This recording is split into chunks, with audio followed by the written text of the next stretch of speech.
ರಾಜ್ಯದಲ್ಲಿ ಜೋರಾಗಿ ಸದ್ದು ಮಾಡ್ತಾ ಇರೋದು ಪ್ರತ್ಯೇಕ ಉತ್ತರ ಕರ್ನಾಟಕದ ಕಿಚ್ಚು. ಇದು ದಿನೇ ದಿನೇ ಹೆಚ್ಚಾಗ್ತಾನೆ ಇದೆ. ಹಲವು ವರ್ಷಗಳಿಂದ ಗುಪ್ತಗಾಮಿನಿಯಂತಿದ್ದ ಉತ್ತರ ಕರ್ನಾಟಕ ಪ್ರತ್ಯೇಕ ರಾಜ್ಯ ಕೂಗು ಮೊದಲ ಬಾರಿಗೆ ದೊಡ್ಡ ಮಟ್ಟದಲ್ಲಿ ಈಗ ಸದ್ದು ಮಾಡ್ತಾ ಇದೆ. ಅಲ್ಲದೆ ಪ್ರತ್ಯೇಕ ರಾಜ್ಯಕ್ಕೆ ಪರ ವಿರೋಧ ವ್ಯಕ್ತವಾಗ್ತಾ ಇದ್ದು ಹಲವೆಡೆ ಪ್ರತಿಭಟನೆಯೂ ಕೂಡ ನಡೀತಾ ಇವೆ. ಹಾಗಾದ್ರೆ ಬನ್ನಿ ಉತ್ತರದ ಕಿಚ್ಚು ಯಾವ ರೀತಿ ಇದೆ ಅಂತ ನೋಡ್ಕೊಂಬರೋಣ.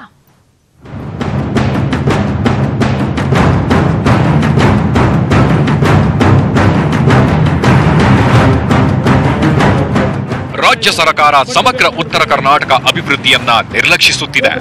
ಅನುದಾನ ಅಭಿವೃದ್ಧಿ ವಿಚಾರದಲ್ಲೂ ತಾರತಮ್ಯ ಮಾಡುತ್ತಿದೆಂದು ಆರೋಪಿಸಿ ವಿವಿಧ ಸಂಘಟನೆಗಳು ನಾಳೆ ಉತ್ತರ ಕರ್ನಾಟಕದ ಕೆಲ ಜಿಲ್ಲೆಗಳಲ್ಲಿ ಬಂದ್ ಕರೆ ನೀಡಿವೆ. ನಾಳೆ ಉತ್ತರ ಕರ್ನಾಟಕ ಬಂದ್ ಇರುತ್ತಾ ಇರಲ್ವಾ? ಪ್ರತ್ಯೇಕ ರಾಜ್ಯ ಹೋರಾಟಕ್ಕೆ ಪರ ವಿರೋಧ. ಹುಬ್ಬಳ್ಳಿಯಲ್ಲಿ ಮಾತನಾಡಿದ ಉತ್ತರ ಕರ್ನಾಟಕ ರೈತ ಸಂಘದ ಅಧ್ಯಕ್ಷ ಬಸವರಾಜ್ ಕರಿಗಾರ, ಬಂದ್ ವಿಚಾರದಲ್ಲಿ ಯಾವುದೇ ಗೊಂದಲವಿಲ್ಲ. ನಾಳೆ ಉತ್ತರ ಕರ್ನಾಟಕ ಭಾಗದಲ್ಲಿ 13 ಜಿಲ್ಲೆಗಳು ಸಂಪೂರ್ಣ ಬಂದ್ ಆಗೋದು ನಿಶ್ಚಿತ ಅಂತ ಹೇಳಿದ್ರು.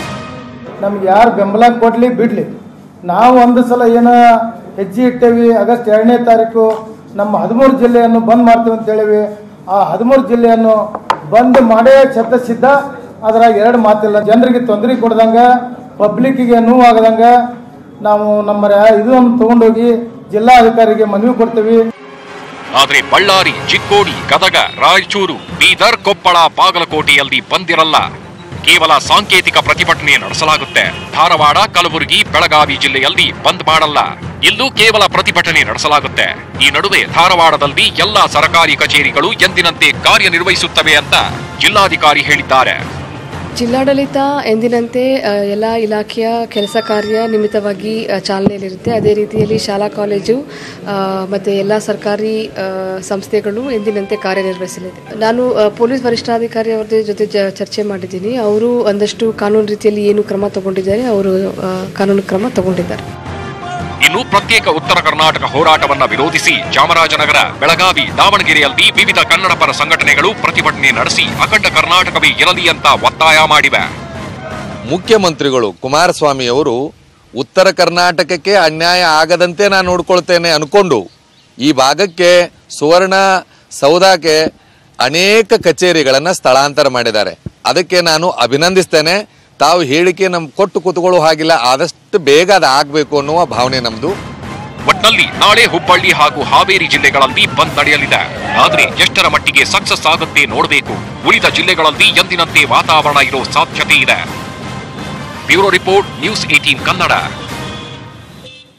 ಪ್ರತ್ಯೇಕ ರಾಜ್ಯದ ಕೂಗು ನಾಳೆ ಯಾವ ಸ್ವರೂಪ ಪಡ್ಕೊಳ್ಳುತ್ತೆ ನೋಡೋಣ. ಈಗ ಒಂದು ಬಿಗ್ ಬ್ರೇಕಿಂಗ್ ನ್ಯೂಸ್ ಬರ್ತಾ ಇದೆ. ಚಡಚಣ ಎನ್ಕೌಂಟರ್ ಕೇಸ್ಗೆ ಸಂಬಂಧಪಟ್ಟಂತೆ ಈಗ ಒಂದು ಟ್ವಿಸ್ಟ್ ಸಿಕ್ಕಿದೆ. ಧರ್ಮರಾಜ್ ಚಡಚಣ ನಕಲಿ ಎನ್ಕೌಂಟರ್ ಪ್ರಕರಣಕ್ಕೆ ಈಗ ಹೊಸ ಟ್ವಿಸ್ಟ್ ಸಿಕ್ಕಿದೆ. ಈ ಬಗ್ಗೆ ನ್ಯೂಸ್ 18 ಕನ್ನಡಕ್ಕೆ ಮಾಹಿತಿ ಸಿಕ್ಕಿದೆ.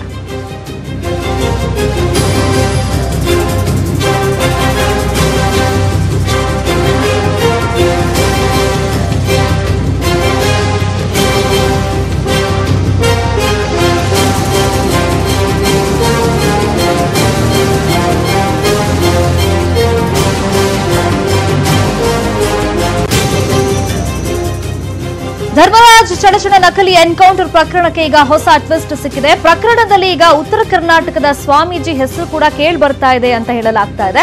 ಇನ್ನು 2 ಫ್ಯಾಮಿಲಿಗಳನ್ನ ಒಂದು ಮಾಡೋದಕ್ಕೆ ಈಗ ಸಂಧಾನದ ಡೀಲ್ ಕೂಡ ಆ ಸಂದರ್ಭದಲ್ಲಿ ನಡೆದಿತ್ತಂತೆ. 5 ಕೋಟಿ ರೂಪಾಯಿ ಕೊಟ್ಟು ಸರ್ ಮಾಡಿಕೊಳ್ಳೋಕೆ ಸಂಧಾನ ಆಗ ನಡೆದಿತ್ತಂತೆ. ಇನ್ನು 5 ಕೋಟಿ ರೂಪಾಯಿ ಕೊಟ್ಟು ಸರ್ ಮಾಡಿಕೊಳ್ಳಿ ಅಂತ ಸಂಧಾನ ನಡೆದಿತ್ತು. ಧರ್ಮರಾಜ್ ಚಡಚಣನಿಗೆ 5 ಕೋಟಿ ಕೊಡೋದಾಗಿ ಬೈರಗೊಂಡ ಹೇಳಿಕೆಯನ್ನು ಕೂಡ ಆಗ ಹೇಳಿದ್ನಂತೆ. ಸಿಐಡಿ ಪೊಲೀಸರ ಮುಂದೆ ಎಲ್ಲ ಮಾಹಿತಿಗಳನ್ನ ಸಾಹುಕಾರ್ ಬೈರಗೊಂಡನೆ ಬಾಯ್ ಬಿಟ್ಟಿದ್ದಾನೆ ಅನ್ನುತ್ತಾ ಗೊತ್ತಾಗಿದೆ. ಧರ್ಮರಾಜ್ ಚಡಚಣ ನಕಲಿ ಎನ್ಕೌಂಟರ್ ಪ್ರಕರಣಕ್ಕೆ ಈಗ ಹೊಸ ಟ್ವಿಸ್ಟ್ ಸಿಕ್ಕಿದೆ. ಭೀಮಾ ತೀರದ ಹಂತಕರ 2 ಫ್ಯಾಮಿಲಿಗಳನ್ನ ಒಂದು ಮಾಡೋದಕ್ಕೆ ಸಂಧಾನದ ಡೀಲ್ ಆಗ ನಡೆದಿತ್ತಂತೆ. ಇನ್ನು ಈ ಪ್ರಕರಣದಲ್ಲಿ ಪ್ರಮುಖವಾಗಿ ಈಗ ಉತ್ತರ ಕರ್ನಾಟಕ ಭಾಗದ ಸ್ವಾಮೀಜಿಯೊಬ್ಬರ ಹೆಸರು ಕೂಡ ಕೇಳಿ ಬರ್ತಾ ಇದೆ. ಇಡೀ ಕೇಸ್ನಲ್ಲಿ ತಳುಕು ಹಾಕೊಳ್ತಾ ಇದೆ. ಸಂಧಾನ ಮಾಡೋದಕ್ಕೆ ಒಟ್ಟು 5 ಕೋಟಿ ರೂಪಾಯಿ ಡೀಲ್ ಕೂಡ ಆಗಿತ್ತಂತೆ. ಸರಿ ಮಾಡಿಕೊಳ್ಳೋಣ 5 ಕೋಟಿ ರೂಪಾಯಿ ಕೊಡೋದಾಗಿ ಬೈರಗೊಂಡ ಆ ಟೈಮ್ನಲ್ಲಿ ಹೇಳಿಕೆ ಕೂಡ ಕೊಟ್ಟಿದ್ದಂತೆ. ಅಂದ್ರೆ ಧರ್ಮರಾಜ್ ಚಡಚಣನಿಗೆ 5 ಕೋಟಿ ರೂಪಾಯಿ ಕೊಡೋದಾಗಿ, ಅಂದ್ರೆ ನಿನ್ ಬಾ ಸಂಧಾನ ಮಾಡ್ಕೊಳ್ಳೋಣ, 2 ಫ್ಯಾಮಿಲಿಯವರು ಒಟ್ಟಾಗಬಹುದು ಅಂತ ಬೈರಗೊಂಡ ಈ ಡೀಲ್ ಅನ್ನ ಇಟ್ಟಿದ್ನಂತೆ ಧರ್ಮರಾಜ್ ಚಡಚಣನ ಮುಂದೆ. ಈಗ ಸಾಹುಕಾರ್ ಬೈರಗೊಂಡನನ್ನ ಶತಾಯಗತಾಯ ಪೊಲೀಸರು ಪ್ರಯತ್ನ ಪಟ್ಟಿಗೆ ಹಿಡ್ಕೊಂಡ್ ಬಂದಿದ್ದಾರೆ ಸಿಐಡಿ ಪೊಲೀಸರು. ಒಂದೊಂದೇ ಮಾಹಿತಿಯನ್ನ ಈಗ ಆತ ಬಾಯ್ಬಿಡ್ತಾ ಇದ್ದಾನೆ. ಈ ಮಾಹಿತಿಯನ್ನ ಆತ ಈಗ ಸಿಐಡಿ ಪೊಲೀಸರ ಮುಂದೆ ಬಾಯ್ಬಿಟ್ಟಿರೋದು. ಸಂಧಾನಕ್ಕೋಸ್ಕರನೇ ಒಂದು ಡೀಲ್ ನಡೆದಿತ್ತು, ಸುಮಾರು ಒಂದು 5 ಕೋಟಿ ರೂಪಾಯಿಯ ಡೀಲ್ ಅದು ಅಂತ.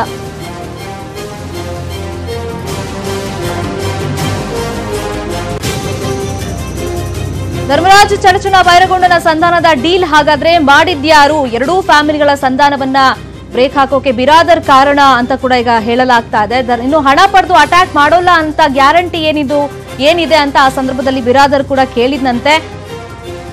ಒಟ್ಟೀಗ ಎರಡೂ ಫ್ಯಾಮಿಲಿಗಳನ್ನ ಒಂದು ಮಾಡಬೇಕು ಅಂತ ಒಂದು ಸಂಧಾನ ನಡೆದಂತೆ. ಸಂಧಾನಕ್ಕೆ ಒಂದು ಡೀಲ್ ಅನ್ನ ಕೂಡ ಮಾಡ್ಕೊಂಡಿದ್ರು. ಹಾಗಾದ್ರೆ ಈ ಡೀಲ್ ಅನ್ನ ಮುರಿದಿದ್ಯಾರು ಅಂತ ನೋಡೋದಾದ್ರೆ ನಾವು ಎರಡೂ ಫ್ಯಾಮಿಲಿಗಳ ಸಂಧಾನಕ್ಕೆ ಬ್ರೇಕ್ ಹಾಕೋದಕ್ಕೆ ಬಿರಾದರ್ ಕಾರಣ ಅನ್ನೋ ಅಂಶ ಈಗ ಗೊತ್ತಾಗ್ತಾ ಇದೆ. ಚಡಚಣ ಎನ್ಕೌಂಟರ್ಗೆ ಎಸ್ಐ ಗೋಪಾಲ್ ಹಳ್ಳೂರ ಕರೆಸಿದ್ದೆ ಬೈರಗೊಂಡ ಅನ್ನೋ ಮಾಹಿತಿ ಕೂಡ ಇದೆ. ಅಂದ್ರೆ ಒಟ್ಟಾರೆ ಬೈರಗೊಂಡ ಫಸ್ಟ್ ಡೀಲ್ ಕೊಡ್ತಾನೆ ಧರ್ಮರಾಜ್ ಚಡಚಣನಿಗೆ. ಅದಾದ್ಮೇಲೆ ಎಸ್ಐ ಗೋಪಾಲ್ ಹಳ್ಳೂರು ಅವ್ರ ಹೆಸರು ಕೂಡ ಸಾಕಷ್ಟು ತಳಕ್ ಹಾಕೊಳ್ತಾ ಇತ್ತು ಭೀಮಾ ತೀರದ ಹಂತಕರ ಕೇಸ್ನಲ್ಲಿ. ಹಾಗಾಗಿ ಬೈರಗೊಂಡನೇ ಎಸ್ಐ ಗೋಪಾಲ್ ಹಳ್ಳೂರ್ ಅವರನ್ನ ಕರೆಸ್ಕೊಂಡಿದ್ದ ಅನ್ನೋ ಮಾಹಿತಿ ಕೂಡ ಸಿಕ್ಕಿದೆ. ಇನ್ನು ಧರ್ಮರಾಜ್ ಚಡಚಣನಿಗೆ ನಂಬಿಸಿ ಹತ್ರವಾಗಿದ್ರು ಗೋಪಾಲ್ ಹಳ್ಳೂರ ಅವರು. ಎಸ್ಐ ಗೋಪಾಲ್ ಹಳ್ಳೂರ್ ಅವರನ್ನು ಕರೆಸಿದ್ದು ಬೈರಗೊಂಡ. ಇನ್ನು ಬೈರಗೊಂಡನ ಮರಳು ಬಿಸ್ನೆಸ್ ನೋಡಿ ಕಲಿ ಅಂತ ಎಸ್ಐ ಕೂಡ ಆತನಿಗೆ ಹೇಳಿದ್ರಂತೆ. ನನ್ ಜೊತೆ ಬಾ, ನಿನ್ಗೂ ದಾರಿ ತೋರಿಸ್ತೀನಿ ಅಂತ ಎಸ್ಐ ಗೋಪಾಲ್ ಅವರು ಕೂಡ ಬೈರಗೊಂಡನಿಗೆ ಹೇಳಿಕೆಯನ್ನ ಕೊಟ್ಟಿದ್ರಂತೆ. ನನ್ ಜೊತೆ ಬಾ, ನೀನು ಕಲಿ ಈ ಬಿಸ್ನೆಸ್ನೆಲ್ಲ ಅಂತ. ಏನೋ ಧರ್ಮರಾಜನನ್ನ ನಂಬಿಸಿ ಕುತ್ತಿಗೆ ಕೊಯ್ಯೋ ಕೆಲಸವನ್ನ ಎಸ್ಐ ಮಾಡಿದ್ರು ಅಂತ ಈಗ ಬಾಯ್ ಬಿಟ್ಟಿರೋದು ಬೈರಗೊಂಡ. ಪ್ರಕರಣದಲ್ಲಿ ಏನೇನಾಯ್ತು ಪಿನ್ ಟು ಪಿನ್ ಮಾಹಿತಿಯನ್ನ ಈಗ ಬೈರಗೊಂಡ ಬಾಯ್ ಬಿಟ್ಟಿದ್ದಾನೆ. ಪ್ರಮುಖವಾಗಿ ಒಂದು ಹೆಸರು ಕೇಳಿ ಬರ್ತಾ ಇತ್ತು, ಅದು ಪೊಲೀಸರನ್ನ ಕೂಡ ಈ ಒಂದು ಇನ್ವೆಸ್ಟಿಗೇಷನ್ ಮಾಡ್ತಾ ಇದ್ರು ತನಿಖೆಯಲ್ಲಿ ಭೀಮಾ ತೀರದ ಹಂತಕರ ನಕಲಿ ಎನ್ಕೌಂಟರ್ ಕೇಸ್ಗೆ ಸಂಬಂಧಪಟ್ಟಂತೆ. ಈಗ ಎಸ್ಐ ಗೋಪಾಲ್ ಹಳ್ಳೂರ್ ಅವರೇ ಇದನ್ನೆಲ್ಲ ಮಾಡಿಸಿದ್ದು. ಇನ್ನು ಮರಳು ಬಿಸ್ನೆಸ್ ನೋಡಿ ಕಲಿ ಅಂತ ಹೇಳ್ತಾ ಇದ್ರು. ನನ್ ಜೊತೆ ಬಾ, ನಿನ್ಗೂ ದಾರಿ ತೋರಿಸ್ತೀನಿ ಅಂತ ಕೂಡ ಎಸ್ಐ ಅವ್ರು ಹೇಳ್ತಾ ಇದ್ರಂತೆ. ಇನ್ನು ಧರ್ಮರಾಜನ ನಂಬಿಸಿ ಕುತ್ತಿಗೆ ಕೊಯ್ಯೋ ಕೆಲಸವನ್ನ ಎಸ್ಐಯೇ ಮಾಡಿದ್ದು ಅಂತ ಈಗ ಸಿಐಡಿ ಪೊಲೀಸರ ಮುಂದೆ ಸಾಹುಕಾರ್ ಬೈರಗೊಂಡ ಬಾಯ್ ಬಿಟ್ಟಿದ್ದಾನೆ ಅಂತ ಗೊತ್ತಾಗಿದೆ. ಫಸ್ಟ್ ಸಂಧಾನಕ್ಕೋಸ್ಕರ ಒಂದು ಡೀಲ್ ನಡೆಯುತ್ತೆ, ಸುಮಾರು ಒಂದು 5 ಕೋಟಿ ಡೀಲ್ ಅದು. ಅದಾದ್ಮೇಲೆ ಧರ್ಮರಾಜ್ ಚಡಚಣನಿಗೆ 5 ಕೋಟಿ ಕೊಡ್ತೀನಿ ಅಂತ ಬೈರಗೊಂಡ ಹೇಳಿಕೆಯನ್ನ ಕೊಟ್ಟಿದ್ದಂತೆ. ಆದ್ರೆ ಈ ಡೀಲ್ ಅನ್ನ ಮುರಿದು ಬಿಡ್ತಾರೆ ಮಧ್ಯದಲ್ಲಿ. ಇದಕ್ಕೆಲ್ಲ ಬಿರಾದರ್ ಕಾರಣ ಅಂತ ಈಗ ಹೇಳಲಾಗ್ತಾ ಇದೆ. ಅದಾದ್ಮೇಲೆ ಚಡಚಣ ಎನ್ಕೌಂಟರ್ಗೆ ಎಸ್ಐ ಗೋಪಾಲ್ ಹಳ್ಳೂರ್ ಅವರನ್ನ ಬೈರಗೊಂಡನೇ ಕರೆಸಿದ್ದ. ಇದ್ರ ಹಿಂದೆ ಗೋಪಾಲ್ ಅಂದ್ರೆ ಅವ್ರದೇ ಕೈವಾಡ ಇದೆ ಅಂತ ಈಗ ಗೋಪಾಲ್ ಹಳ್ಳೂರ್ ಮೇಲೆ ಈಗ ಎಲ್ಲಾ ಆರೋಪಗಳು ಕೇಳಿ ಬರ್ತಾ ಇರೋದು. ಇವತ್ತು ಕಿಚ್ಚ ಸುದೀಪ್ ಮತ್ತೊಮ್ಮೆ ವಿವಾದವೊಂದರ ಕೇಂದ್ರ ಬಿಂದು ಆಗಿದ್ದಾರೆ. ಕಳೆದ ವರ್ಷ ಖಾಸಗಿ ವಾಹಿನಿಯೊಂದಕ್ಕೆ ಮಾಡಿದ ಸೀರಿಯಲ್ನಿಂದ ಒಂದು ಎಡವಟ್ಟಾಗಿದೆ. ಅದ್ಯಾವ ಮಟ್ಟಕ್ಕೆ ಅಂದ್ರೆ ಚಿಕ್ಕಮಗಳೂರಿನ ಕಾಫಿ ಎಸ್ಟೇಟ್ ಮಾಲೀಕನೋರ್ವ ಫಿಲ್ಮ್ ಚೇಂಬರ್ ಮೆಟ್ಲು ಹತ್ಬಿಟ್ಟಿದ್ದಾನೆ. ಏನಾಯ್ತು ಕತೆ ನೋಡ್ಕೊಂಬನೆ. ಕಿಚ್ಚ ಸುದೀಪ್ ಕಳೆದ ವರ್ಷ ವಾರಸ್ತಾರ ಅನ್ನೋ ಧಾರಾವಾಹಿ ನಿರ್ಮಿಸಿದ್ರು. ಚಿಕ್ಕಮಗಳೂರಿನ ಕಾಫಿ ತೋಟವೊಂದರಲ್ಲಿ ಶೂಟಿಂಗ್ ಮಾಡಲಾಗಿತ್ತು. ಅದಕ್ಕೆ ಒಂದಿಷ್ಟು ದರ ಹಣ ಕೊಡಬೇಕಾಗಿತ್ತು. ಆದ್ರೀಗ ಸುದೀಪ್ ಹಣ ಕೊಟ್ಟಿಲ್ವಂತೆ. ಇದೇ ಕಾರಣಕ್ಕೆ ಕಾಫಿ ತೋಟದ ಮಾಲೀಕ ದೀಪಕ್ ಕೋರ್ಟ್ ಮೆಟ್ಟಿಲೇರಿರೋದಲ್ಲದೆ ಫಿಲ್ಮ್ ಚೇಂಬರ್ಗೂ ಕಂಪ್ಲೇಂಟ್ ಕೊಟ್ಟಿದ್ದಾರೆ.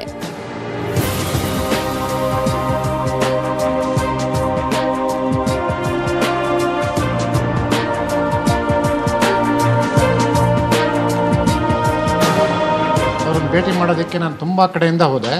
ಯಾವ ಕಡೆಯಿಂದ ಅವಕಾಶನೇ ಸಿಗ್ತಾ ಇಲ್ಲ. ಇನ್ನು ಮುಂದೆ ಯಾರಿಗೂ ಆಗಬಾರ್ದು, ಯಾವುದೇ ಸಿನಿಮಾದವರಿಂದ ಈ ಥರ ಆಗಬಾರ್ದು. ಅದು ಏನಾಗಿದೆ ರಿಯಾಲಿಟಿ ಅದು ಗೊತ್ತಾಗಬೇಕು. ಅದು ಇನ್ವೆಸ್ಟಿಗೇಷನ್ ಮಾಡಿಸಿನೇ ಅವ್ರು ಕೊಡಲಿ, ತೊಂದರೆ ಇಲ್ಲ. ಅದೇ ನನ್ನ ಉದ್ದೇಶ. ನಿರ್ಮಾಪಕ ನಮ್ಮ ಮನೆಗೆ ಅವ್ರ ಹೆಸರು ಹೇಳಿದ್ದಕ್ಕೇ ನಾನು ಆ ಥರ ಎಲ್ಲ ಅಷ್ಟು ಈಸಿಯಾಗೆಲ್ಲ ಕೊಡೋದಕ್ಕೆ ಕಾರಣ. ಹೀಗೆ ಏಕಾಏಕಿ ಸುದೀಪ್ ಮತ್ತು ಸಂಗಡಿಗರ ಮೇಲೆ ದೀಪಕ್ ದೂರು ನೀಡಿದ್ರೆ ಕಿಚ್ಚ ಕ್ರಿಯೇಷನ್ ಅಡಿ ಬಂದ ವಾರಸ್ದಾರದ ಕಂಪ್ಲೀಟ್ ಜವಾಬ್ದಾರಿ ಹೊತ್ತಿದ್ದ ಮಹೇಶ್ ಹೇಳೋದೇ ಬೇರೆ.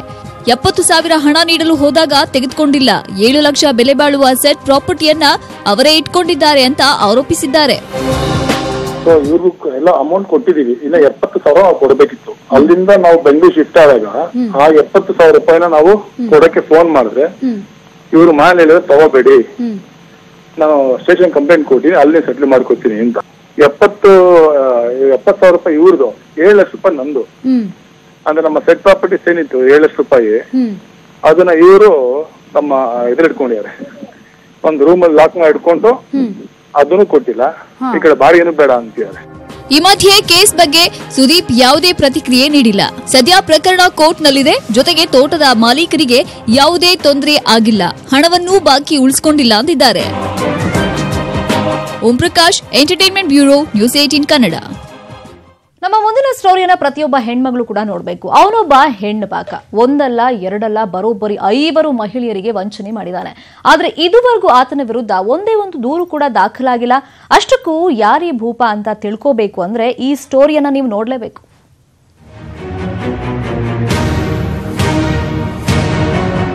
ಹೀಗೆ ಫೋಟೋದಲ್ಲಿ ಸಭ್ಯಸ್ಥನಂತೆ ಪೋಸ್ ಕೊಡ್ತಿರೋ ಈತನ ಹೆಸರು ದಿನೇಶ್. ದಕ್ಷಿಣ ಕನ್ನಡ ಜಿಲ್ಲೆಯ ಸುಳ್ಯ ತಾಲೂಕಿನವರು. ನೋಡೋಕೆ ಸಭ್ಯಸ್ಥನಂತೆ ಇದ್ರೂ ಮಾಡಿರೋದು ಮಾತ್ರ ಖತರ್ನಾಕ್ ಕೆಲಸ. ಈತ ಈಗಾಗಲೇ 5 ಮದುವೆಯಾಗಿ ಹಲವರಿಗೆ ಮದುವೆಯಾಗೋದಾಗಿ ನಂಬಿಸಿ ಹಣ ಲಪಟಾಯಿಸಿದ್ದಾನೆ. ಈತನ ಬಗ್ಗೆ ಮಂಗಳೂರಿನ ಕಂಕನಾಡಿ ನಗರ ಠಾಣೆಯಲ್ಲಿ ದೂರು ನೀಡಿದ್ರೂ ಪೊಲೀಸರು ಮಾತ್ರ ಕ್ರಮ ಕೈಗೊಂಡಿಲ್ವಂತೆ.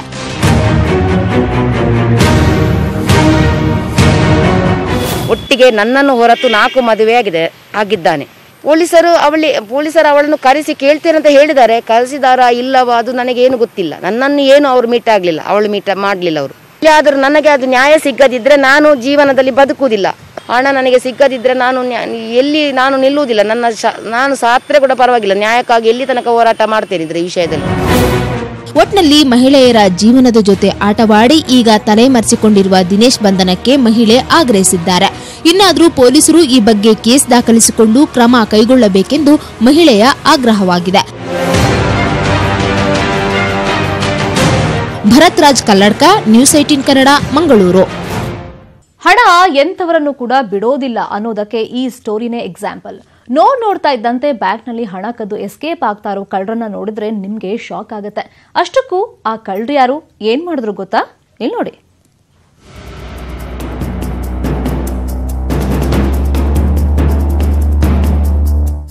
ಅಂದ್ಹಾಗೆ ಈ ವಿಡಿಯೋದಲ್ಲಿ ಬೆಕ್ಕಿನ ಹಾಗೆ ಹೊಂಚು ಹಾಕಿ ಬಾಲಕರು ಏನೆಲ್ಲ ಮಾಡ್ತಾರೆ ಒಮ್ಮೆ ನೀವೇ ನೋಡಿ.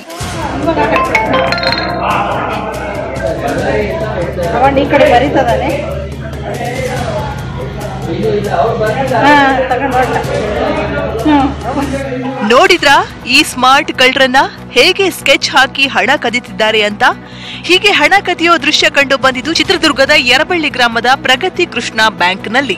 2 ಬಾಲಕರು ಬ್ಯಾಂಕ್ಗೆ ಎಂಟ್ರಿ ಕೊಡ್ತಾ ಇದ್ದಂತೆ ಆ ಕಡೆ ಈ ಕಡೆ ನೋಡಿ ನಂತರ ಹಣ ತೆಗೆದುಕೊಂಡಿದ್ದ ಮಂಜುನಾಥ್ ಬಳಿ ಬಂದು ಸುತ್ತ ಓಡಾಡಿ ಪ್ಲಾಸ್ಟಿಕ್ ಕವರ್ ಮರೆಮಾಚಿ ಹಣವನ್ನ ಎಗರಿಸಿದ್ದಾರೆ.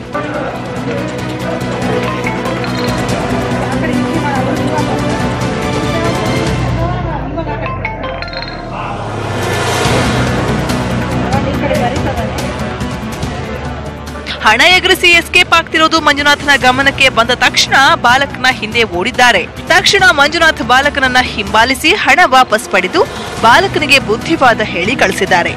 ಬಾಲಕನ ಕೈ ಚಳಕ ಬ್ಯಾಂಕಿನ ಸಿಸಿಟಿವಿಯಲ್ಲಿ ಸೆರೆಯಾಗಿದ್ದು ಇದೀಗ ಸಾಮಾಜಿಕ ಜಾಲತಾಣಗಳಲ್ಲಿ ಈ ವಿಡಿಯೋ ವೈರಲ್ ಆಗಿದೆ.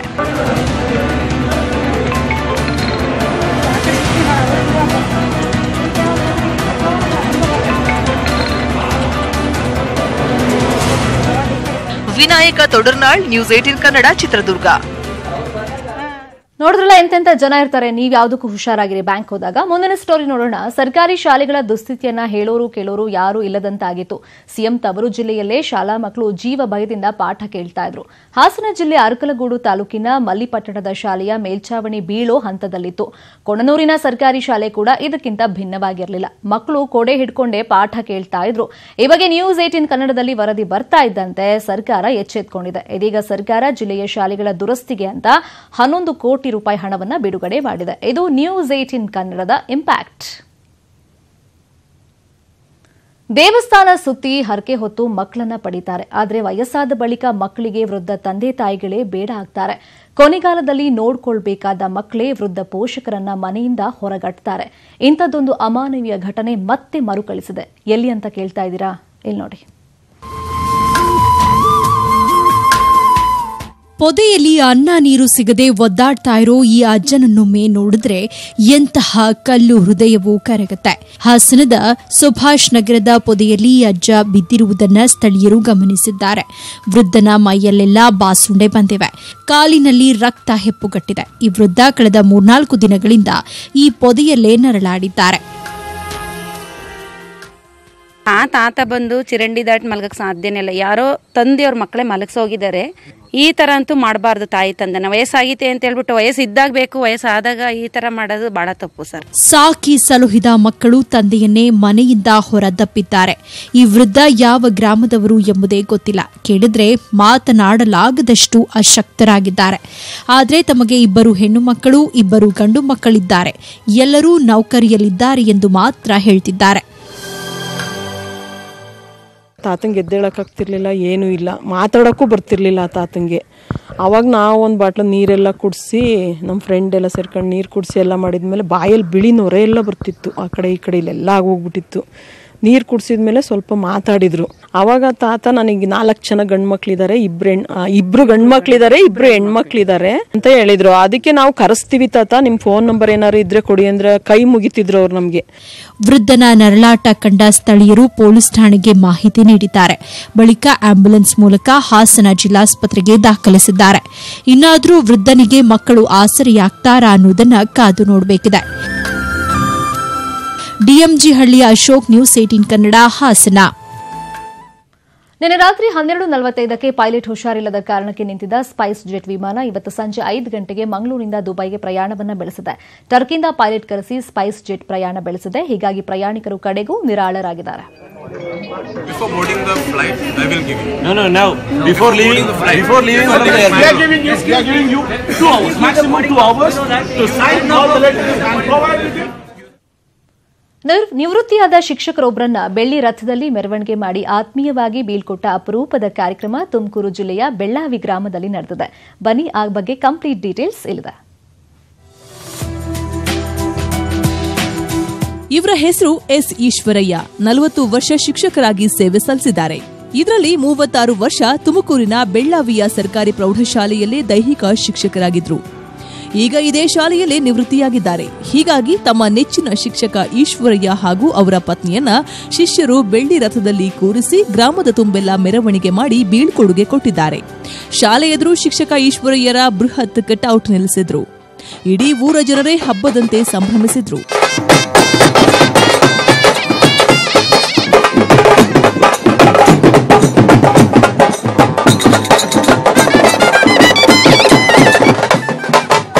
ತುಂಬ ಒಳ್ಳೆಯವರು, ರಿಟೈರ್ಡ್ ಆಗ್ತಿರೋ ತುಂಬ ಬೇಜಾರಾಗ್ತಾ ಇದೆ. ಕ್ಲಾಸಲ್ಲೇನೋ ಅಮೂಲ್ಯವಾದ ಕಳ್ಕೊಂಡಂಗೆ ಆಗ್ತಾ ಇದೆ. ತುಂಬ ಚೆನ್ನಾಗಿ ಟೀಚ್ ಎಲ್ಲ ಮಾಡ್ತಾಯಿದ್ರು. ಅವ್ರು ಇದ್ದಿದ್ದು ತುಂಬ ಚೆನ್ನಾಗಿತ್ತು. ಇವಾಗ ಹೋಗ್ತಿದ್ದಾರೆ. ಮತ್ತು ಬೇರೆ ಕ್ಲಾಸಲ್ಲಿ ಯಾವ ಥರ ಇರ್ತಾರೆ ಅನ್ನೋದು ನಮಗೆ ತುಂಬ ಹೇಳ್ಕೊಂಡು ಕೊಟ್ಟಿದ್ದಾರೆ. ಮತ್ತೆ ಬರಲಿ ಅಂಥವ್ರು ಮತ್ತೆ ಬಂದರೆ ತುಂಬ ಚೆನ್ನಾಗಿರುತ್ತೆ. ಈಶ್ವರಯ್ಯ ಅವರಿಗೆ ಮಕ್ಕಳಿಲ್ಲ. ಶಾಲೆಯ ಮಕ್ಕಳನ್ನೇ ತಮ್ಮ ಮಕ್ಕಳಂತೆ ಪೋಷಿಸಿ ಹೆಸರಾದವರು. ತಮ್ಮ ದುಡಿಮೆಯ ಬಹುಪಾಲು ಹಣವನ್ನ ಶಾಲಾ ಮಕ್ಕಳ ಶೈಕ್ಷಣಿಕ ಅಭಿವೃದ್ಧಿಗೆ ಖರ್ಚು ಮಾಡಿದ್ದಾರೆ. ಏನೋ ಗುರುಗಳು ಶಿಷ್ಯರ ಬಾಂಧವ್ಯ ಚೆನ್ನಾಗಿ ಇಟ್ಕೊಂಡಿದ್ದಾರೆ. ನಮ್ಮನ್ನ ಎಲ್ಲ ಚೆನ್ನಾಗಿ ತಿಳಿಸಿದ್ದಾರೆ. ಒಂದು ಪ್ರೀತಿಗೆ ಏನೋ ನಾವು ಗುರುಗಳು ಏನಾದರೂ ಒಂದು ಮಾಡಬೇಕು ಅನ್ನೋ ಉದ್ದೇಶದಿಂದ ಪೋಷಕ ವರ್ಗದವರು, ಹಳೆ ವಿದ್ಯಾರ್ಥಿಗಳು ಎಲ್ಲರೂ ಮಾಡ್ತಾ ಇದ್ದಾರೆ. ನಾವು ಸಮಾಜವನ್ನು ತಿತ್ತಕ್ಕಂಥ ಶಿಕ್ಷಕರು. ನಾವು ಸರಿಯಾದ ಮಕ್ಕಳನ್ನು ಸರಿಯಾಗಿ ತಿದ್ದಿದ್ರೆ ಮುಂದೆ ಸಮಾಜ ಸರಿ ಇರುತ್ತೆ. ನಾವು ಸರಿಯಾಗಿ ತಿದ್ದಿಲ್ಲ ಅಂತಂದ್ರೆ ಮುಂದೆ ಸಮಾಜ ಸರಿ ಇರುತ್ತೆ. ತಮ್ಮ ನೆಚ್ಚಿನ ಶಿಕ್ಷಕರನ್ನ ಅಭಿಮಾನದಿಂದ ಮೆರವಣಿಗೆ ಮಾಡುವ ಮೂಲಕ ಶಿಷ್ಯರು ಕೃತಜ್ಞತೆ ಸಲ್ಲಿಸಿದ್ದಾರೆ. ವಿಠಲ್, ನ್ಯೂಸ್ 18 ಕನ್ನಡ, ತುಮಕೂರು.